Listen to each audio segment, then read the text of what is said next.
ఇక్కడ మనం మీటింగ్ ఏర్పాటు చేసుకొని ఇంత గొప్ప కార్యక్రమాన్ని కార్యక్రమంలో పాటి జరుపుకుంటున్నాం. బాగా ఆలోచించండి, రాబోయే కాలంలో తెలుగుదేశం పార్టీ ఇంకా ఎన్నో తరాలు మన చంద్రబాబు నాయుడు గారి ఆధ్వర్యంలో అయితేమి, మన యువ నాయకుడు లోకేష్ బాబు ఆధ్వర్యంలో ఇంకా ప్రజలకు సేవ చేసే విధంగా మనం తెలుగుదేశం పార్టీని తయారు చేసుకోవాలి. ఈరోజు సామాన్య కార్యకర్త ఒక మండల ప్రెసిడెంట్ మహిళను పార్లమెంట్ బ్యూరోలోకి తీసుకున్న చరిత్ర తెలుగుదేశం పార్టీ. ఒక క్లస్టర్ ఇన్ఛార్జ్ గా పనిచేస్తున్న, మంగళగిరిలో పనిచేస్తున్న ఒక వ్యక్తిని పార్లమెంట్ బ్యూరోలోకి తీసుకున్న చరిత్ర తెలుగుదేశం పార్టీది.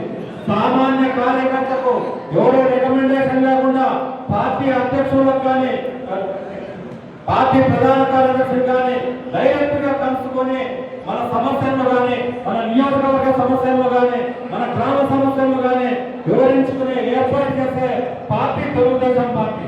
అలాంటి తెలుగుదేశం పార్టీలో ఒకటి రెండు చోట్ల ఏదన్నా బాధ జరగచ్చు, కానీ మన ముఖ్యమైన కర్తవ్యం ప్రజాసేవ. ఆ ప్రజాసేవలో ఎటువంటి పొరపాటు జరగకుండా కార్యకర్తలను ఈరోజు వారధిగా ఏర్పాటు చేసి ఈరోజు మనము ప్రభుత్వ పథకాలను ప్రజలకు చేరే విధంగా చేస్తున్నాం. ఈ 2 రోజులు మామూలుగా 9 గంటలకు స్టార్ట్ అయ్యి ఈవినింగ్ వరకు ఈ కార్యక్రమం జరుగుతుంది. ప్రతి ఒక్కరూ ఈ రోజు రేపు ఖచ్చితంగా హాజరై మన క్లస్టర్ డైరెక్ట్ సీఎం గారి స్క్రీన్ మీద మనకు కనిపిస్తూ ఉంటుంది. కాబట్టి ప్రతి ఒక్కరూ జాగ్రత్తగా సాయంత్రం వరకు భోజనాలు అయిన తర్వాత కూడా మనము ఖచ్చితంగా మీటింగ్ లో ఉండాలి. నన్ను అదే పనిగా ఇక్కడికి మన పార్లమెంట్ ఆఫీసు సిటిఎం కిందకి వస్తుందనే ఉద్దేశంతో ఈ క్లస్టర్ లో హాజరు కమ్మని చెప్పారు. అలాగే ఎమ్మెల్యేలు కానీ, తెలుగుదేశం పార్టీ ఎంపీలు కానీ, నాయకులు, మండల అధ్యక్షులు కానీ, క్లస్టర్లు కానీ ఈరోజు క్లస్టర్ ఆధ్వర్యంలోనే ఇంత గొప్పగా మనము మీటింగ్ ఏర్పాటు చేస్తున్నాం. రాబోయే కాలంలో కూడా నిజంగా పార్టీ కోసం ఎవరైతే కష్టపడిన కార్యకర్తలు ఉంటారో వాళ్ళందరినీ ప్రభుత్వ దృష్టికి, మన పార్టీ దృష్టికి, మన అధ్యక్షుల దృష్టికి తీసుకెళ్లి తగిన విధంగా న్యాయం చేసే విధంగా నేను రాజపేట పార్లమెంట్ అధ్యక్షుడిగా మీకు ఖచ్చితంగా సహాయం చేస్తాను.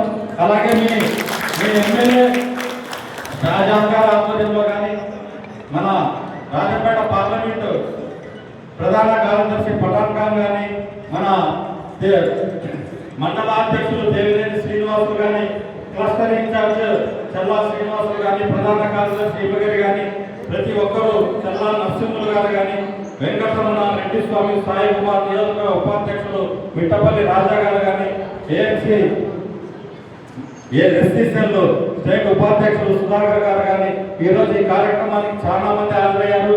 అలాగే మన పార్టీ ప్రధాన కార్యదర్శి సుందపల్లి మండల నాయకులు మహేష్ నాయుడు గారు కానీ ఇలా ప్రతి ఒక్కరు ఈ కార్యక్రమంలో పాల్గొంచుకోవడం చాలా సంతోషంగా ఉంది. ఒకటైతే చెప్తున్నాను, అందరికీ మనది కోటి కార్యకర్తల పార్టీ. అందరికీ ఒక రోజు పని జరగచ్చు, ఒక రోజు జరగకపోవచ్చు. కానీ మీ అండతో ఈరోజు చంద్రబాబు నాయుడు గారు ఆంధ్రప్రదేశ్ రాష్ట్ర ముఖ్యమంత్రిగా దాదాపు 4.5 కోట్ల మంది ప్రజలకు సేవ చేస్తున్నారు. మన నియోజకవర్గంలో జరిగే సేవ అంతా మీ కార్యకర్తల బలం మీద తెలుగుదేశం పార్టీ అధ్యక్షునిగా ఈరోజు ముఖ్యమంత్రిగా ఇంతమంది కోట్ల మందికి సేవ జరుగుతుంది. మనకి ఈరోజు న్యాయం జరిగినా జరగకపోయినా రాబోయే కాలంలో ఖచ్చితంగా ఫస్ట్ 2 ఏళ్ళ టర్మ్ అయిపోయింది, ఇంకా 3 ఏళ్ళ టర్మ్ ఉంది. ఖచ్చితంగా కష్టపడిన ప్రతి కార్యకర్తకు తెలుగుదేశం పార్టీ న్యాయం చేస్తుంది. లోకేష్ బాబు గారు న్యాయం చేస్తారు.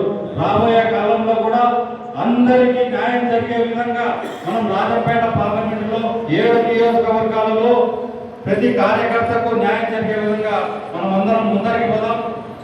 ఈ రోజు రేపు కార్యకర్తలు చంద్రబాబు నాయుడు గారు ఏదైతే ఆదేశించారో ఆ కార్యక్రమాలను పూర్తిగా ప్రతి ఒక్కరూ క్రమశిక్షణతో ఈ రోజు ఇక్కడ ఉండి కార్యక్రమాన్ని విజయవంతం చేయాలని మనస్ఫూర్తిగా కోరుకుంటూ మన లోకేష్ బాబు గారు మాట్లాడుతున్నారు. ఖచ్చితంగా దాన్ని మనం వినాలి.